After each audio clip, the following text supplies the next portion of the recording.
keessa tureen wal qabatee itti gaafatamummaa ofii ba'uu dhabuu ibsuudhaan dhiifama gaafate. Yaa'ii qaamni olaanaan mana kiristaanichaa guyyoota muraasa darban adeemsisaa ture wayita kamisa xumuretti ibsa kenneen kana jedhe. Miseensi membara Salaama Kassata Biraan tokko garuu dhiifamni kun kan garaarraa madde miti jechuun ija shakkeen akka ilaalan dubbatu. Kaaba lixa Tigraayitti kutaa lallaba Shiree Indasillaasetti hojii gaggeessaa akka ta'an Nibraa'id Tasfaayee Tawaldee waayilli koo kutaa afaan Tigree Barrihuu Lilaay dubbisee ture. Dhiifama gaafachuun bataskaana keenyatti waan jajjabeeffamudha. Bataskaanni garaa dhiifamaa qabdi. Haa ta'u malee ani yaada isaanii jijjiiraniiru jedhee hin amanu. Jalqabbii kana garuu akka waan dansaatti ilaalla. Miidhaa qaqqabee fi sarbama mirgaa garuu hin deebisu. Mimmaan dhangalaa'es hin haqu. Dhiiga dhangalaa'es bakka hin buusu. Dhiifamni kun onneerraa kan madde miti. Tooftaa ofiitiif jechadha. Ammoo kan barfatedha. Waliigalteen nageenyaa erga bu'ee ji'a 8 darbeera. Eessa turan? Dhiifamni gaafatame badii qaqqabeen kan walgitu miti. Waraana Tigraayitti gaggeeffamee fi bataskaana Ortodoksii Itoophiyaa maaltu walitti fide jedhamanii kan gaafataman Nibraa'id Tasfaayee kana deebisan. Maallaqaan hamileen hanga daangaatti deemuun deeggaraniiru. Bataskaanattiin isaaniin tumsaa turte. Fakkeenyaaf miseensi sinodoosii tokko hamma Gondar deemuun lafi kun kan Amaaraatii Tigree muraasa qofatu jira. Dargaggoon maaliif callistu jedhanii kakaasaa turan. Magaala Dabra Taabooritti gaafa ayyaana fannoo isaan nu bulchuurra seexanni yoo nu bulche wayya jechaa turan. Garuu macaafa keenyarra sheexanni farra nagaa akka ta'etu katabame. Sababa isaaniin dhalattoonni nagaa Tigraay harkaaf miilli isaanii dudduubatti hidhamee gubataniiru.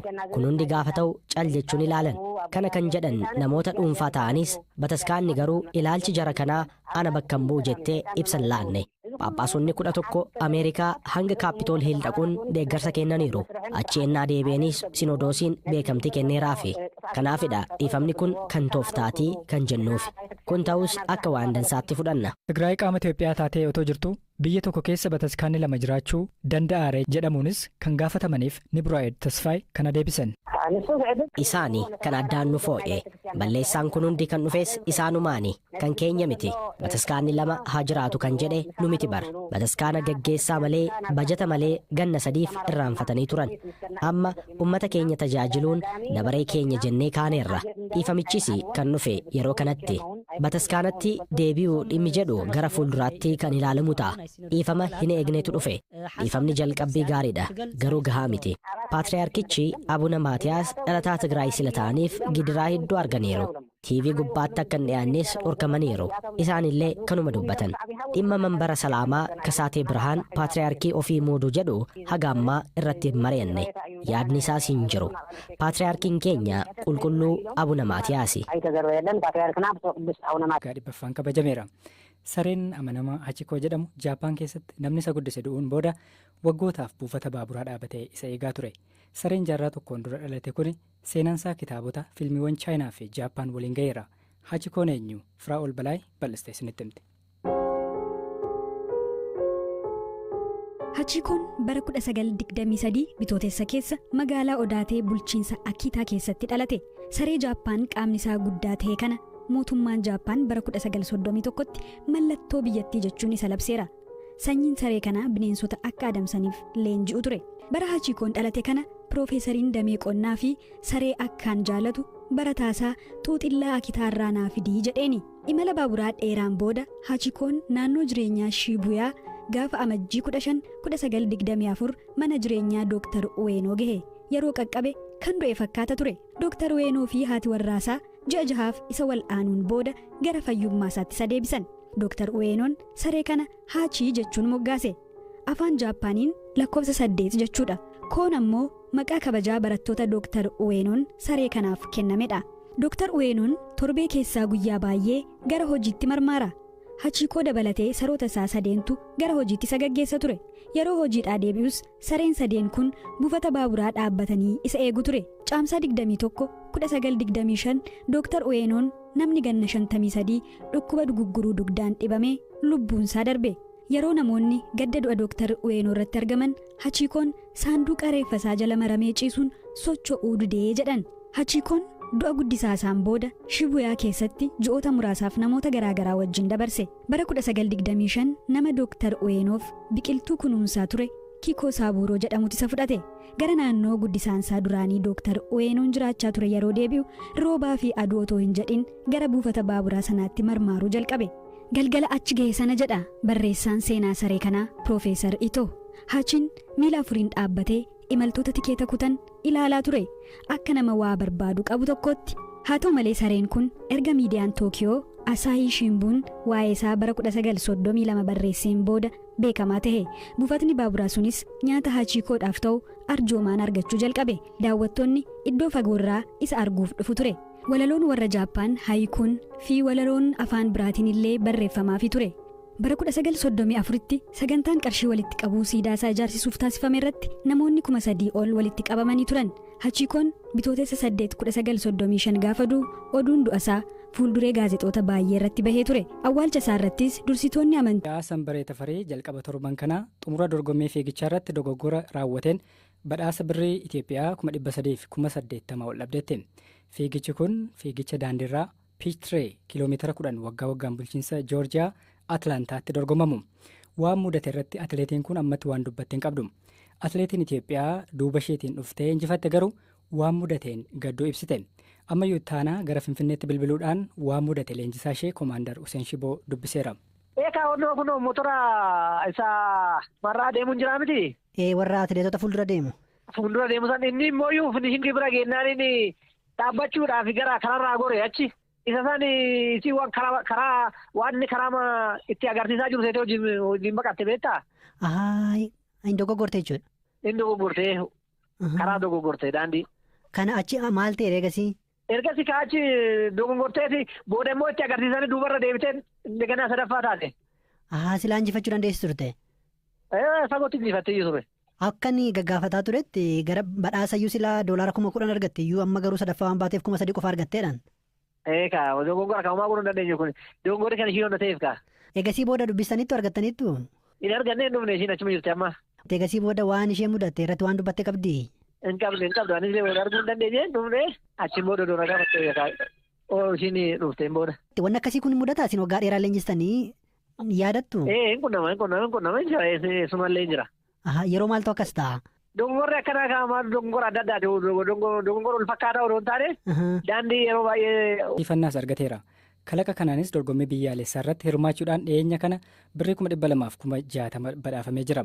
Haa ta'u malee jireenyi dargaggoo kanaa qormaanni kan itti baay'ate ture. Rakkoon isa mudatee turanis allama barnoota isaa addaan kutuudhaaf dirqamuudha dubbata.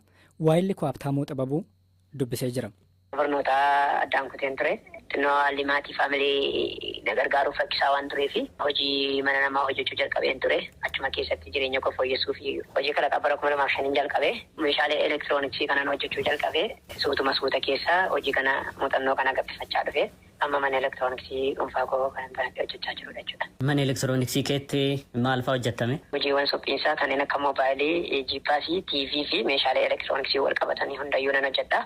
Barumsa kutaa meeqaa addaan kuttee iyyuu haala ture natti mimee waggas? Mana barumsaa bara 2009 addaan kuteen ture. Isa dura bara 2001 mana barumsaa seenee utuun barachaa jiru. Obbolaa kanan qabu obbolaa 8 qaba. Obbolaa 8 kana warri na booddee kan baratan jiru. Ciraamti keenya barnoota addaan kutuudhaaf yeroo kaanu. Barnoota hundi keessa addaan kunnee taa'urraan isiniin gargaaradheen obbolaa 2 kan hin barsiisaa ture. Hangarraatti waaqayyoof galatu obbolaan barsiisaa ture hojii mana namaa hojii halkan daabboo hojjechaan bula. Daabboo hojjechaa buleen guyyaa barachaa ture. Haaluma kanaa wal qabatee jireenya wajjin waan natti ulfaateef addaan kuteen ture. Ijoolleen barsiisaa ture tokko eebbifamtee amma hojjettu fayyaa neersiidhaan eebbifamtee baatee amma qacaramtee jirti. Obbolaalessa koo inni barsiisaa yeroo faarmaasiitti barana eebbifama jechuudha. Isaan kana lachuu gara barsiisutti nachi as deebi'ee erga isaan sadarkaa kanarra ga'anii immoo gara barnootaatti deebi'anii amma kan inni barachaa jiru mana barumsaa Oliiqaa Dingil kan jedhamu achii kutaa 7 kanan barachaa jiru amma barnootarra utuu hin jiru hojii kalaqaa amma enerjii SMS jenereetarii jedhu kana bara 2014 milkaa'ee amma isaan hin dorgomii as ga'ee jira jechuudha. Hojii mana namaa hojjechaa tureetuman hojjetu dhalli mana namaa kun hin ulfaata waan ta'eef waaqayyo na gargaaree hojii man kennaa maganamaa waaqayyo naa kennan hojii suphiinsaa hojjechuurraan kan ka'e hawaasina baraa dhufuurraan kan ka'e mana hojii dhuunfaa kootti banadhee isa booddee tajaajila kennuu jalqabee waaqayyos na gargaaree achumarra hojjechuu jalqabee. Mana namaa waggaa meeqa hojjette? Waggaa 6 hojjette. Mana namaa baay'een hojjechaa ture hojii biskutii fi daabboo kana hojii hojjechuu irratti achuma namuma jala goree irra addaatii ta'een kan hin bare halkan daabboo hojjechaan bula guyyaa nan baradhan ture haalli keessa ture baay'ee rakkisaa waan tureef halkan daabboo hojjetaa gaafii halkan guutuu hojjechaa guyyaan itti bulu jira. Yeroo sana yeroo mana barumsaa dhaqu irribina jeeqaasaafin halkan taa'aa bulee hojii hojjechaa buluu fi rakkoomti kun hammaachaa deemuurraan kan ka'e bakka barnoota yeroo sanaaf addaan kuteen ture. Amma erganii of danda'ee ijoolleen kunis tooranaaf qabatanii booddeen gara mana barumsaa. Keessatti dubartii Tookaandoon gulantaa daanii tokkoffaa jedhamu geesse jedhamuudhaan gurra horatteetti. Laashiin seenaa jireenya ishee bu'aa bahii Tookaandoodhaan milkaa'uudhaaf keessa dabartee fi mul'ata ishee fuulduraa ilaalchisuudhaan BBC wajjiniin turtii taasifteetti. Maatii olaanaatu dubbise. Teekwaandoo yeroo jammaraatiif haa jalqabee adummaan barumsa baradhu ijoollee wayiitiin wal dhabe ilmaan isaan kalchaa nadhaanan. Kagaan inni illee tokkuma ta'u reefiileen garnama jaati nadhaan ta'e galee abbaan isaaniillee dhufee anallee na himatanii irra warri isaaniillee dhufee nama ta'e innallee isiillee dhaanaminaa minennaa. Anguyyaa guutuu bakka karaa irratti ijoolleen nadhaan adeemtu ispoortii namoo gandi yeroo handi sun kee jira ispoortii kan nagalchaa anillee hojjedhaan ante ammaanii gamal waan sirreeffadhuuf rabbaashi ture amalallee waan sirreeffadhuuf ispoortii nagalchaa naan nagalcheen akkasirra seeni. Haga maalitti barattere teekwaandoo ati gulantaan kee? Teekwaandoo jammaree waggaa 6. Dhiibbaa akkamiitu ture? Naa teekwaandoo leenji'uu jalqabdu sana dubartoonni leenji'u ture? Haalli nageenya ulfaata waan ta'eef akka asirra hin baratin jedhanii hadhowwaa turan. Gisee suni dammoo ilmeen dubra maanta qartee teekwaandoo baratteettee halkan deemtu maaliif halkan deemtaa bakka hin deemin ispoortii karaa dubartiin hin barattu ispoortiin hojii dhiira malee hojii dubraatiin miti hin baratinii naan jedhanii turan. Hin dhiisan ispoortii waan jaladhuuf fixu barbaadaa jedhee deemaa ture. Ilmaan dubra miila gargar qabachuun aadaa seenayyuu keessa hin jiru taa'e jedhanii na dhowwan. Yoo duu isaan barri dur ta'an na dhowwan ani gibbi dudduubaan axirii waltu ura waan qabduuf axirumaan bahee ispoortii deema ture. Chaaleenjii baay'ee sun keessa namu mudachaa ture barraa qallee subiillee deema nama. Ilmaan dubra haqursi naman dhaabdu halkan sa'aatii 11 takkulii deemtee gana sa'aatii 1 takkulii galti hin deemin bakka qursi nuu dhaabii jedhan. Bakki ispoortii kan irraa fanni halkan baatirii mataatti hidhadhee sa'aatii 9 ka'ee qursi dhaabee irra bahee deema malee ani ispoortii irra nafu jedhee sa'aatii 9 ka'ee qursi dhaabee deema. Mana teekwaandoo itti leenjisan akkamitti bantee waa'ee isaa immoo mee nutti himi? Ani yeroo baradhee daanii fatanaaf deemu daanii maanii fatanamtu bakka barattee xumurteellee ammallee gana Finfinnee deemuu fi hin deeminii fatana jedhanii na dhowwan. Nu nama 100 geenna qaba teekwaandoo suddoo hin jine jechuun